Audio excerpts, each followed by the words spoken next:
Bonjour les amis, aujourd'hui, écoutez bien, j'ai l'immense privilège d'accueillir quelqu'un qui est depuis 12 ans dans l'industrie, plus d'une décennie dans l'industrie. Elle a 400 personnes dans son organisation, plus de 5000 clients dans environ 13 pays. Écoutez bien ce que je vais vous dire. Elle fait environ sur l'année, alors en dollars canadiens, c'est 250K. En euros, je vous convertis, je vous fais gagner du temps, 158 000 euros environ sur l'année, à peu près 13 000 euros mensuels. Elle nous vient de la plus belle région du monde, euh, du plus beau pays du monde, le Canada, mais surtout de la plus belle province, la province du Québec. Elle habite proche de Montréal. J'ai le plaisir d'accueillir, messieurs, dames, Marie-Michel de Lille. Comment vas-tu, Marie-Michel? Bonjour Michel, c'est un plaisir pour moi. Ça va vraiment très bien. C'est un plaisir. Merci pour la belle invitation. Ah, ben surtout, merci pour avoir accepté cette invitation parce que on peut le dire, tu es une networker professionnelle qui est internationale, vraiment internationale, puisque tu viens régulièrement en France d'ailleurs, d'ailleurs en Europe aussi. Tu fais des tournées un petit peu partout et on va en parler dans un instant. Donc déjà, merci d'avoir pris ce temps. Alors c'est vrai qu'on a à peu près le même créneau horaire entre Montréal et Cancun. Ça, c'est très avantageux à ce niveau-là. Mais en tout cas, voilà, bienvenue. Et sans plus attendre, Marie-Michel, raconte-nous ton histoire. D'où tu viens et comment tu as rencontré l'industrie il y a environ 12 ans. C'est un plaisir. Merci, merci Michel. Donc, pour vous donner une idée, moi, j'étais pas du tout destinée à faire du marketing relationnel ni de l'entrepreneuriat. Moi, j'étais une fille qui venait du corporatif. J'étais une fille qui était dans les postes clés de la grande corporation. Donc, j'ai travaillé très longtemps dans l'industrie des technologies de l'information, dans l'industrie du pharmaceutique. J'ai fait mes études en anglais, maîtrise en Europe. J'ai fait mes études en Europe. Et je me disais toujours qu'il devait y avoir un moyen d'avoir le meilleur des deux mondes, que je ne voulais pas avoir à choisir entre l'Europe et le Québec. Mais à cette époque-là, je n'avais aucune idée que le marketing relationnel allait être la clé pour moi quelques décennies plus tard. Donc, je dirais que sur papier, j'avais vraiment la grosse job, la grande carrière, très, très enviable, mais à l'intérieur de moi, j'étais à un point que j'étais en train de m'éteindre complètement. Donc, j'étais surtout j'allais à l'encontre de mes propres valeurs. Donc, à un certain moment, il y a environ Ouais, 12 t'étais ans, pas épanoui du tout, en fait. non, je me vidais à l'intérieur de moi. Il me manquait mon petit feu. Moi, je suis quelqu'un, j'aime avoir l'étincelle, j'aime avoir la flamme. Puis là, je me sentais m'éteindre. Ouais, je vois Puis, bien. j'avais, ce que je faisais me remplissait pas de sens. Moi, j'étais quelqu'un, je voulais profondément faire une différence dans la vie des gens et c'est ça, j'avais l'impression que je regardais, que je voyais ma vie défiler devant moi. C'est vraiment très triste être spectatrice de sa propre vie. Donc c'est tombé Donc, dans le bon timing quand tu découvres le marketing de réseau. oui, puis moi, j'étais complètement contre ça, là. Donc, pour moi, il a fallu que je touche, entre guillemets, le fond du baril pour être capable de m'ouvrir à plus. Donc, j'ai flirté avec le burn-out il y a une douzaine d'années et j'ai une collègue de travail qui était avec moi aussi dans le pharmaceutique. Elle m'a dit qu'elle avait démarré en marge de son travail son entreprise de marketing relationnel. Et là, mon visage a dû tomber parce que je dis, ah, j'ai été insultée qu'elle pense à moi. Je dis, vraiment? Donc, elle m'a relancée de manière hyper professionnelle. On remonte là, il y a 12 ans. Donc, c'est sûr que la notoriété du marketing relationnel, ce n'était pas ce que c'est aujourd'hui. Donc, elle m'a relancée de manière hyper professionnelle et à un certain moment donné, je me suis dit, je vais me renseigner, je vais m'éduquer sur ce à quoi je dis non et plus j'en apprenais, plus je découvrais quelque chose de vraiment très intéressant. Donc, c'est à ce moment-là que j'ai décidé de jouer le tout pour le tout. J'ai débuté mon entreprise en marge de ma grande carrière. Donc, pour ceux qui se disent, je n'ai pas le temps de faire mon entreprise, moi, la même journée que j'ai décidé de démarrer mon entreprise de marketing relationnel à temps partiel, j'apprenais que j'étais enceinte de mon troisième enfant.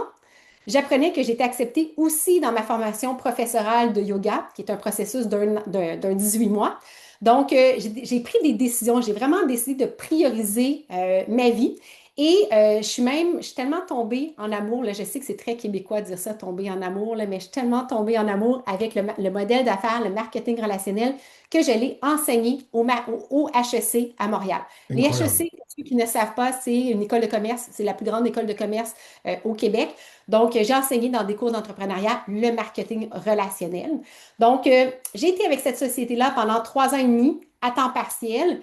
Et j'ai monté un niveau qui me permettait de pouvoir, pas remplacer mon salaire, mais qui me permettait de pouvoir faire des décisions. Et j'étais sur le point de quitter et c'est à ce moment-là que ma société actuelle m'a été présentée et ça a été un immense coup de cœur. Donc, ça a été très, très intuitif. Et c'est devenu aussi très, très rationnel parce que je suis une fille aussi très, très business.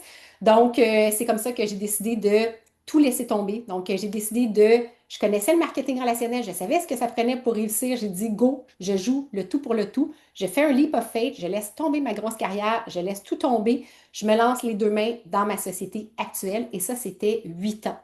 Donc, aujourd'hui, ben, ça m'a permis vraiment, c'est sûr que j'ai eu un sentiment d'urgence parce que je devais remplacer mon gros salaire par mon marketing relationnel. Je me suis donné 2 ans. J'ai eu des grosses conversations avec mon conjoint aussi. Je dis, regarde, 2 ans, je joue le tout pour le tout, puis j'amène ça vraiment à un autre niveau.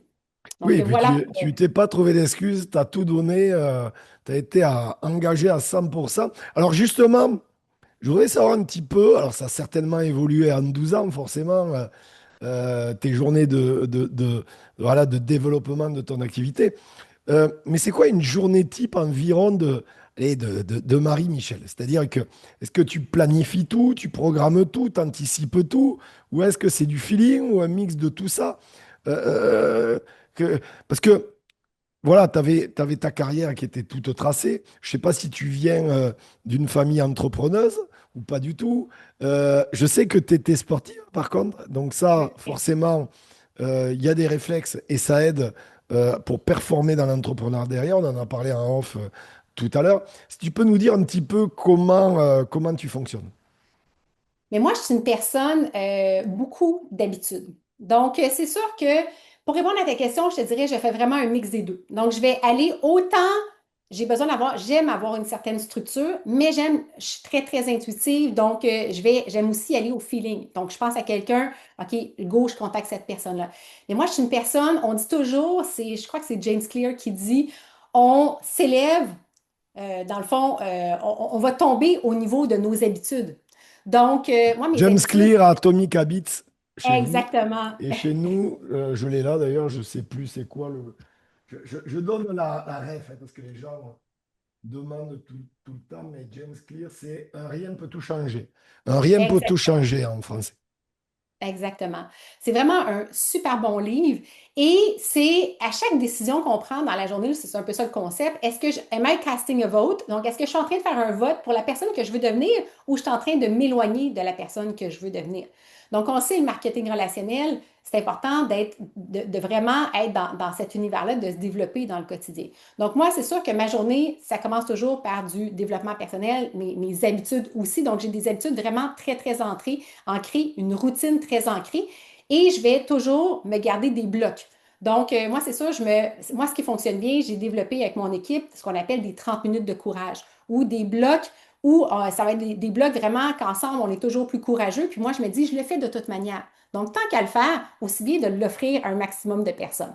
Donc, je vais avoir des moments vraiment de contact parce qu'on sait, on est dans du marketing relationnel. C'est la pierre angulaire de notre entreprise. Si on veut il faut faire évoluer notre entreprise, il faut être en relation. Oui, bien Donc, sûr. genre des blocs aussi beaucoup plus de type mentorat, inspiration, coaching.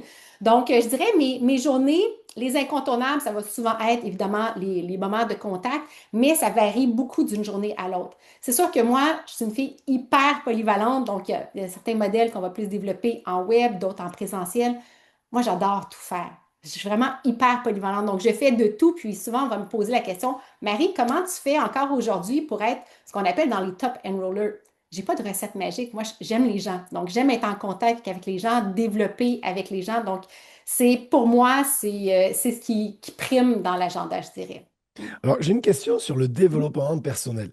Toi, tu as Oui. découvert le développement personnel en découvrant le marketing de réseau ou tu le connaissais avant et peut-être que tu aurais aussi trois ouvrages à nous recommander. Tu nous as déjà recommandé James Clear, ce qui est très bien d'ailleurs. Oui. Écoute, moi, le développement personnel, dans le fond, ça fait partie de ma vie depuis très, très longtemps. OK? On a parlé de sport un peu avant l'entrevue. Moi, je suis beaucoup dans le monde du triathlon depuis plus d'une 25 ans et j'ai passé mon adolescence dans le monde des arts martiaux. Donc, moi, j'ai fait du karaté très, très longtemps et on le sait, le karaté, c'est la Bien discipline, c'est sûr. le focus. Moi, ça a été une école de vie incroyable. Pour faire le passage, pour travailler, pour aller vers la ceinture noire, on devait faire, dans le fond, il fallait analyser un livre qui s'appelle Le chemin le moins fréquenté. Moi, j'avais 15 ans à cette époque-là. OK? J'ai commencé à lire du développement personnel à l'âge de Ah 15 ans, ouais. commencé à développer tout ça. Ça a été un processus. Il fallait écrire un essai, chose que finalement, en tout cas, bref, longue histoire courte, mais j'ai commencé vraiment à m'initier au monde du développement personnel. Et moi, je viens d'une famille j'ai un côté de ma famille qui est très dyslexique. Donc, pour moi, lire, c'est pas vraiment ce qui est plus intuitif. Mais je me suis quand même forcée, j'ai lu au moins une cinquantaine de livres de développement personnel, évidemment, au fil des années. Aujourd'hui, je suis beaucoup plus dans les audios parce que Mm. pour moi, ça me sert beaucoup. Et pas juste écouter un audio pour écouter un audio. J'écoute un audio, je prends des notes. Donc, moi, souvent, je vais m'entraîner, puis là, ah, ça, c'est bon, je vais l'intégrer, je vais l'écrire et j'essaie au maximum de pouvoir intégrer le tout. Et je dirais que je vais aussi en même temps répondre à une question que tu m'as posée qui va faire un lien avec ça, qui est, est-ce que tu viens d'une famille d'entrepreneurs? OK? Moi, mes deux parents, ce qu'on doit savoir, c'est que lorsque j'étais toute jeune, on avait des moyens très, très rudimentaires. On s'habillait dans les sous-sols d'église, on habitait un petit appartement, c'était très, très, très, très modeste. Et à un certain moment, mes deux parents ont décidé de démarrer leur propre entreprise. Et moi, j'ai vécu, à cette époque-là, j'habitais un peu plus avec ma mère, j'ai vécu le début de l'entrepreneuriat. Elle s'est lancée dans l'immobilier et ma mère, en travaillant excessivement fort, en faisant beaucoup de développement personnel, est devenue agente immobilier numéro un au Québec. Incroyable. Donc, moi, j'ai eu la chance, je le mentionne parce que je sais que le réseau qui va écouter, c'est des gens de marketing relationnel, mais ne sous-estimez jamais, jamais la puissance de ce que vous faites, ce que vous montrez à vos enfants, aux gens qui vous entourent, parce que le fait de vous mettre dans votre pleine puissance, oui, vous travaillez dur, mais ce que ça va amener, ben, ça va donner d'autres petits grains un petit peu partout de cette notion-là d'absolument tout est possible. Donc moi, je me rappelle, j'avais ma mère qui était, quand j'étais jeune, j'avais honte un peu de ça, mais j'arrivais dans la salle de bain, mes amis arrivaient dans la salle de bain, dans les WC, puis ils voyaient des post-it partout, des petites post-it avec des affirmations. Mais on remonte, là, il y a comme 5 ans, là, c'était bizarroïde. Là. Il y avait des livres de développement personnel partout chez moi. Là. Donc moi, adolescente, j'ai vraiment grandi avec ça. Ça fait toute la différence, je dirais, de prendre, tu sais, de choisir consciemment d'investir dans son développement personnel 30 minutes par jour. Non, et Absolument. puis tu viens de dire une grande vérité parce que la majorité de l'industrie, en plus, c'est des femmes. Donc c'est intéressant c'est quasiment 78-80% de femmes dans l'industrie. Et il y a deux réactions possibles. Ou on trouve des excuses parce qu'on a des enfants, ou on trouve des solutions parce qu'on a des enfants. Et ta maman, ben, elle a trouvé des solutions. Et donc, quelque part, en t'éduquant, elle t'a mentoré. Et ce que tu nous partages, c'est puissant parce que c'est un message pour tout, que ce soit pour les hommes ou les femmes d'ailleurs. Euh, Vous mentorez vos enfants, donc faites attention à comment vous agissez. N'oubliez pas que voilà, euh, vos actions font foi et ça a vraiment un impact sur vos enfants qui vous observent, qui vous regardent et qui vont répéter très souvent ce qu'ils voient de leurs parents. Donc ça, c'est une histoire très inspirante. Alors, j'aimerais que tu nous partages peut-être aussi une anecdote, je pense qu'en 12 ans, tu en as plein, mais une, voilà, vraiment qui t'a challengé et malgré le challenge, tu as des résultats aujourd'hui et tu performes. Pourquoi j'aimerais une anecdote d'un challenge? Parce qu'il y a des milliers de gens qui vont t'écouter. Et puis il y en a plein, voilà, ils ont des problèmes, des difficultés, des obstacles. Certains vont abandonner malheureusement. Et des fois, les gens, ils se mettent dans la tête que les leaders, ils n'ont pas de challenge, ils n'ont pas d'obstacle, qu'on leur a déroulé un tapis rouge sous les pieds. Et je peux vous dire qu'on n'a pas déroulé un tapis rouge à Marie-Michel. Le job, elle l'a fait et elle le fait très bien et elle continue à le faire. Tu as provoqué la chance. Tu l'as provoqué par ton travail. Mais je veux vraiment que les gens se rendent compte à travers une anecdote, mais que toi aussi, tu es passé par des moments de doute et de difficulté. Ah, tellement. Puis, tu sais, en choisir une, même, c'est un défi Mais parce ouais, que, je tu me doute. sais, il y a eu tellement de défis. Puis, moi, j'aime comment tu l'amènes au lieu d'amener ça un défi, d'amener ça une anecdote. Parce qu'après ça, quand ça arrive, moi, je dis toujours, Mais c'est oui. ma Et mentor puis, de c'est yoga. inspirant après, Ouais, mais c'est des cadeaux mal emballés. bien sûr. C'est tellement des beaux cadeaux une fois qu'on est passé à travers. Parce que quand il y a un défi, on a toujours, c'est toujours, comment je le vois, c'est une invitation. Je vais le dire en anglais parce que ça sonne bien en anglais, mais c'est une invitation to lean in, donc Mm. de s'avancer et de choisir de faire le travail pour aller vers son prochain niveau, ou c'est une invitation à rester dans son confort et jouer petit. Donc, on a toujours le choix. Donc, moi, ce que je pourrais t'amener, bon, je vais t'en choisir une qui est quand j'ai choisi de développer à l'international. OK? On se rappelle, là, c'est facile, c'est entre guillemets facile de développer à l'international. On a le web. OK? Moi, je vous Tout à amène fait. en 2019. OK? 2019, il n'y avait pas de web. OK? Donc, moi, je me dis, j'ai comme réalisé avec mon entreprise, je dis, ben, mon entreprise est ouverte dans 110 pays. Et moi, là, ça carbure à l'intérieur de moi. Moi, je suis une fille de possibilités, de liberté. J'ai toujours voulu voyager. J'ai habité dans plein de pays. J'ai habité au Mexique, mais du côté ouest, j'ai fait mes études là, j'ai fait mes études en France. J'aime voyager, ça fait partie de moi. Et je me disais, il doit y avoir un moyen. Donc, je me suis dit, ben, peut-être que le marketing relationnel, ça pourrait être une belle occasion. Donc là, j'ai commencé, j'ai pris le téléphone et j'ai contacté les gens que je connaissais en France. Et évidemment, c'est pas évident de partir un pays. OK? Puis moi, les gens me disent encore aujourd'hui, ah oui, mais toi, tu sais, c'est facile de développer en France, t'es chanceuse, tu as toute une grande entreprise en France. Oui, mais pour avoir ça, vous ne savez pas ce que j'ai fait, là. Pendant 2 ans de temps, je contactais des gens. Donc, moi, la première personne, c'est une de mes amies. Elle m'a dit oui. Elle a fait la business peut-être pour 3, 4 mois, puis finalement, elle a dit, ben, tu sais, j'ai pas de besoin nécessairement, tu sais, c'est pas nécessairement pour moi. Donc là, après ça, elle m'a référé à une de ses amies qui a fait un peu la business, qui m'a référé à quelqu'un. Toute cette lignée-là, il n'y a plus personne qui fait la business aujourd'hui. Mais ce que ça fait, cette personne-là qui a référé à quelqu'un, qui a référé à quelqu'un, ça fait qu'aujourd'hui, j'ai une immense équipe en Europe. Mais ça a été 2 ans, pas de revenus. 2 ans à travailler dans le beurre. Et à un certain moment, mon chéri, qui m'appuie toujours dans tout, il m'a dit tout bonnement comme ça, un soir, après, quand ça faisait 2 ans que j'essayais de développer, de faire lever la France, ben, quand je dis la France, c'est l'Europe francophone, parce que je développe aussi beaucoup en Belgique et en Suisse, il m'a dit, Marie, est-ce que ça va finir par fonctionner ton affaire en Europe? Quoi? Tu me dis ça vraiment? Donc, ça a été, OK, je l'ai regardé dans les yeux, là, comme je te regarde, Michel, j'ai dit, ben chérie, c'est impossible que ça ne fonctionne pas. Je mets tellement, tellement d'efforts. Je suis tellement convaincue, tu sais, cultiver la conviction, c'est tellement important quand on est dans le marketing relationnel. Je le sais dans mes cellules que ça va fonctionner. Donc, c'est impossible que ça ne fonctionne pas. Et je crois que c'est peut-être un mois après avoir eu cette conversation que là, ça a comme Incroyable. tac. Puis aujourd'hui, les gens me disent, Marie, tu as de la chance. J'ai pas eu quelqu'un en dessous de moi qui a décidé de développer, là. C'est moi qui est allé développer, comme défraîchir le marché. Puis encore aujourd'hui, je ne le prends jamais pour acquis. On ne peut pas le prendre pour acquis. Tu sais, du marketing relationnel, c'est du ongoing. Ça, il y a toujours des changements. J'y vais encore 3, 4 fois par année faire des tournées. Donc, C'est incroyable ce que tu dis pour deux raisons. ouais, Déjà, on va pas se mentir, la majorité des gens n'auraient pas attendu 2 ans, ils auraient abandonné au bout d'un mois. Déjà, premier point. Et la deuxième des points, même s'ils auraient tenu au bout de 2 ans, ce que t'as dit ton compagnon, eh bien, peut-être et certainement que la majorité des gens auraient aussi abandonné à ce moment-là.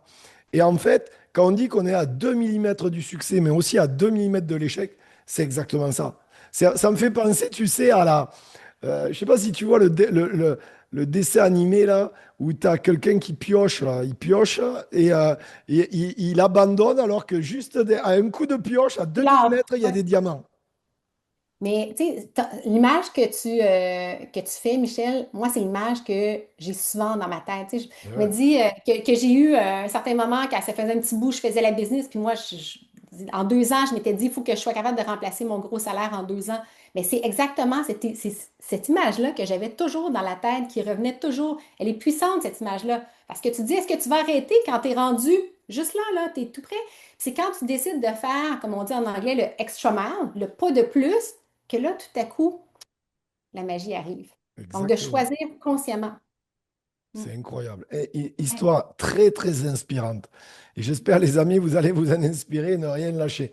Alors, je voudrais aussi que parce que 12 ans dans l'industrie, si je ne dis pas de bêtises, donc tu as connu l'avant-Covid, le pendant-Covid, Oui. l'après-pandémie. J'ai deux questions dans ma question. C'est comme le shampoing. Je ne sais pas s'ils le disent au Canada, tu sais. Un deux dans un. Ouais, en termes de shampoing, je m'y connais. Voilà. Euh, c'est quoi ta vision aujourd'hui de l'industrie du marketing de réseau? Elle a certainement en plus évolué avec les années et tes résultats. Mais il faut le dire aussi, 78% sont des femmes, voire 80. Euh, c'est quoi la place de la femme dans l'industrie?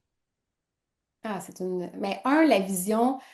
Moi, je vois vraiment une superbe vision. Puis, ce qui est intéressant, c'est, tu sais, comme tu dis, l'évolution. Moi, je dis, on ne fait plus du marketing des années 2000. Moi, j'appelle ça du marketing des années 2000 ou même 2010. C'est plus du tout la même chose. La perception aussi a beaucoup changé parce qu'aujourd'hui, il y a tellement de gens qui font du marketing relationnel de manière éthique, de manière responsable, de manière bienveillante que, ben, on est en train collectivement de redorer l'image du Oui, bien marketing sûr, bien relationnel. Puis sûr. moi, c'est pour ça que je dis toujours oui d'être conférencière dans des événements quand c'est pour redorer le marketing relationnel parce que c'est important de le faire de manière hyper professionnelle. Puis moi, quand j'ai dit oui, il y a 12 ans, je me suis dit, moi, je ne ferai pas quelque chose de tout croche. Moi, je vais prendre ça, je vais gérer ça comme une vraie business. Puis je sais qu'il y en a de plus en plus de personnes qui pensent comme ça, tu sais, qu'on reprofessionnalise l'industrie. Donc, ça, c'est la première chose. Donc, moi, je vois quelque chose vraiment qui est très, très tendance. De plus en plus, ça se rajeunit aussi beaucoup. Les gens, de par le contexte, ont besoin de plus, mais aussi de, pas juste par le contexte, de par les possibilités que le modèle amène. Donc, tu l'as mentionné, c'est principalement des femmes qui font du marketing relationnel. Il y a cette belle notion aussi moi, ce qui me fait carburer, puis tu sais, aujourd'hui, c'est même plus question financière ou quoi que ce soit. Moi, c'est l'empuissancement. Moi, Oui, c'est bien sûr. d'impacter un maximum de personnes, d'empuissancer un maximum de femmes, par l'occurrence, mais de femmes et d'hommes. Donc, tu sais, parce que ça peut faire tellement une grosse différence dans la vie des gens, que ce soit de faire un 500, un 1000, un 10 000 de plus par mois, ça change des vies.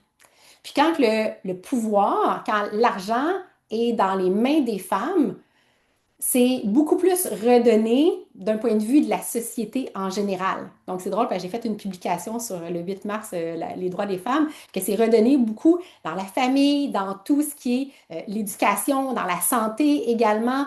Donc, moi, c'est quelque chose qui me fait beaucoup carburer d'être capable d'aider les gens à, comme j'appelle, à déployer leurs propres ailes pour qu'ils puissent prendre leur envol. Donc, puis le marketing relationnel, c'est un modèle de possibilités pour ça. Oui, puis avec un investissement, quand on voit l'investissement financier dans le système traditionnel qui est pas atteignable. Enfin, je veux dire, il y a très peu de gens qui peuvent investir dans un système traditionnel où on doit faire des crédits ou Mhm. voilà. Là, dans le marketing de réseau, avec des poignées de centaines d'euros, on peut lancer son propre business et c'est incroyable. Donc, et moi, je préciserai que les femmes, mesdames, vraiment, c'est impressionnant comme je vois de plus en plus de femmes dans notre industrie performer, rentrer dans les top earners de différentes compagnies.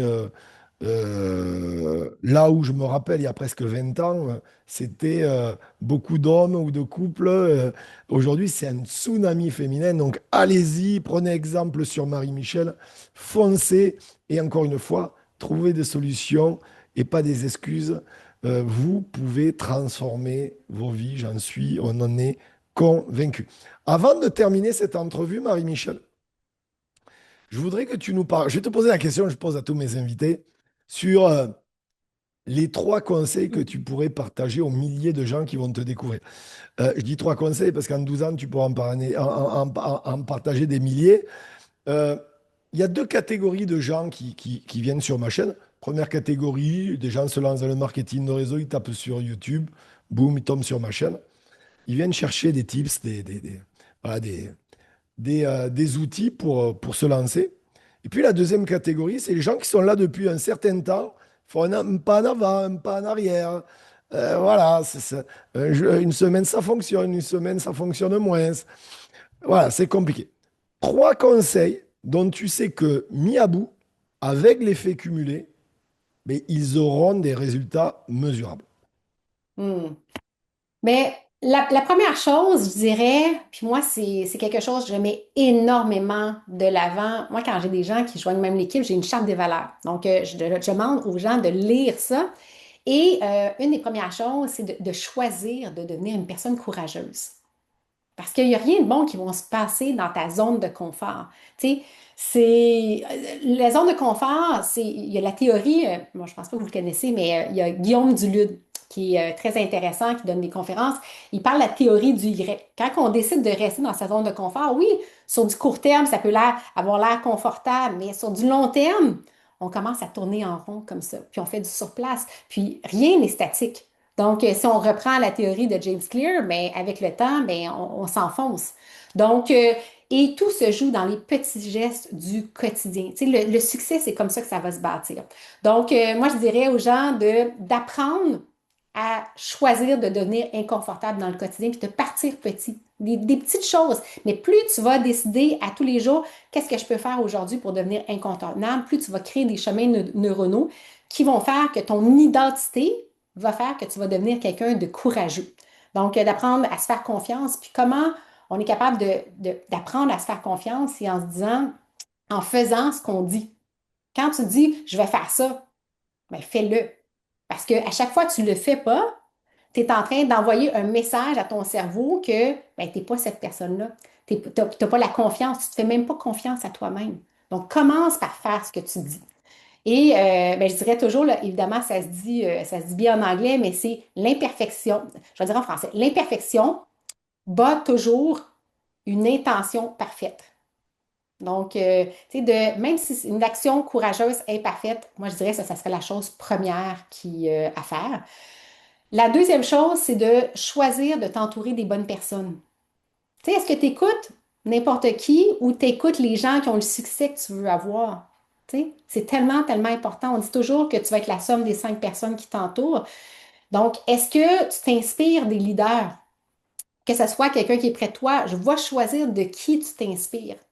Puis, il y a une étude qui a été faite, moi j'adore, je la nomme souvent, c'est à quel point cette règle-là de qui tu choisis de t'entourer, si tu es assis à 15 pieds, donc il faudrait faire le calcul, bon, plus ou moins, là, mais vous voyez environ 15 pieds. 15 pieds de quelqu'un qui est un high performer.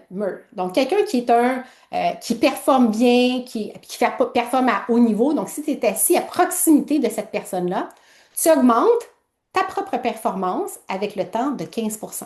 Mais si tu t'assois toujours entouré, près, à proximité de low performer, tu diminues pas ta performance de 15%, tu diminues ta performance de 30%.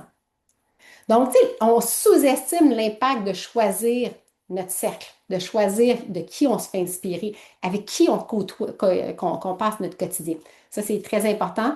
Puis le dernier point que je dirais, c'est, tu sais, ça rejoint beaucoup ce que j'ai parlé, mais de travailler sur sa conviction, de travailler dans le quotidien, de faire confiance au processus, puis d'avoir la conviction profonde que oui, c'est ça, mais pas juste en restant. Un, ça se travaille, la conviction, mais d'aussi d'agir en conséquence. Moi, je dis toujours be, do, have and share, parce que c'est encore plus important de pouvoir le repartager. Puis quand on a la conviction, c'est quelque chose qui part de l'intérieur. C'est ce qui va faire que quand tu as la conviction profonde, c'est ce qui va faire que deux personnes vont avoir la même compagnie, le même plan de compensation, les mêmes conditions, puis il y en a une qui va réussir, puis l'autre, ben non, ah, c'est pas pour moi, ça fonctionne pas. Ben, c'est juste qu'elle avait la conviction. Donc, est-ce que tu crois profondément en ce que tu fais? Tu sais, parce que les gens ne suivront pas ce que tu dis, les gens vont suivre ce que tu crois profondément à l'intérieur de toi. Donc, ce serait Les bien. amis, c'était Marie-Michel de Lille.